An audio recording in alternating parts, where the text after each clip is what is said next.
ಇನ್ನು ಶಶಿಕಲಾ ಅವರ ವಿರುದ್ಧ ಹಂಗಾಮಿ ಸಿಎಂ ಪನ್ನೀರ್ ಸೆಲ್ವಂ ಅವರ ಬೆಂಬಲಿಗರು ಮತ್ತೆ ಚುನಾವಣಾ ಆಯೋಗಕ್ಕೆ ದೂರನ್ನ ಸಲ್ಲಿಸಿದ್ದಾರೆ.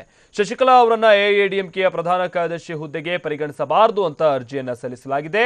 ಶಶಿಕಲಾ ವಿರುದ್ಧ ಪನ್ನೀರ್ ಸೆಲ್ವಂ ಬಣ ದೂರನ್ನ ಸಲ್ಲಿಸಿರೋದ್ರಿಂದಾಗಿ ಈ ಸಂಬಂಧ ಶಶಿಕಲಾ ಅವರಿಗೆ ಚುನಾವಣಾ ಆಯೋಗ ನೋಟಿಸ್ ಜಾರಿ ಮಾಡಿದೆ ಅಂತ ಹೇಳಿ ತಿಳಿದು ಬಂದಿದೆ.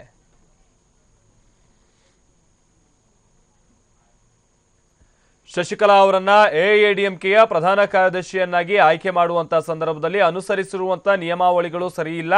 ಅವರನ್ನ ಯಾವುದೇ ಕಾರಣಕ್ಕೂ ಈ ಹಂತದಲ್ಲಿ ಅಂದ್ರೆ ಅವರನ್ನ ಪ್ರಧಾನ ಕಾರ್ಯದರ್ಶಿಯನ್ನಾಗಿ ಮಾಡಿದಂತಹ ಆ ರೀತಿ ಏನಿತ್ತು ಅದು ರೀತಿ ರಿವಾಜುಗಳು ಸರಿಯಲ್ಲ ಅನ್ನುವಂಥದ್ದು ಈಗ ಆಲ್ರೆಡಿ ಒಂದು ಬಾರಿ ಚುನಾವಣಾ ಆಯೋಗಕ್ಕೆ ದೂರು ಕೂಡ ನೀಡಲಾಗಿದೆ. ಇವತ್ತು ಮತ್ತೆ ದೂರನ್ನ ನೀಡಲಾಗಿದೆ ಅಂತ ಹೇಳಿ ತಿಳಿದು ಬಂದಿದೆ. ಇದೇ ಹಿನ್ನೆಲೆಯಲ್ಲಿ ಶಶಿಕಲಾ ನಟರಾಜನ್ ಅವರಿಗೆ ಚುನಾವಣಾ ಆಯೋಗದಿಂದ ಒಂದು ನೋಟಿಸ್ ಕೂಡ ಬಂದಿದೆ ಅಂತ ಹೇಳಿ ತಿಳಿದು ಬಂದಿದೆ. ಇದಕ್ಕೆ ಈಗ ಎದ್ದಿರುವಂತಹ ಪ್ರಶ್ನೆಗೆ ಉತ್ತರಿಸುವಂತೆ ಒಂದು ನೋಟಿಸ್ ಬಂದಿದೆ ಅಂತ ಹೇಳಿ ತಿಳಿದು ಬಂದಿದೆ.